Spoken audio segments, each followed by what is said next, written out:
ఊరి ఏమవుతుంది? నేను 10 ఎకరాలు నాటు పెట్టుకున్నా. ఏం చేయాలని కూడా నా భార్య పంట పెట్టుకుంటుంది. ఏం చేయాలి చెప్పండి? వీళ్ళందరూ నీ దొంగలు. నాకు చదువు రాదు. ఈ ఫోన్లకి పోరాల ఫోన్లకి చేర్పిస్తే పొద్దుగాల 9 గంటలకి తమ్మిని కొట్టు చదువుకున్నాను. ఇంతవరకు కాలే. ఇవాళ ముద్దపురం దోచకూడదు. దోస్తు దగ్గర పొదలదే పోరా అని మా బండి ఇప్పుడు దోచే నేను వేసుకుంటాను.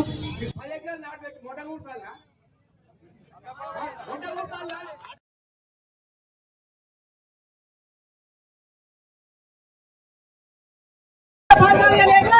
ఇంతవరకు ఊరియా దొరకలేదు. నేను ఎక్కడ కావాలి?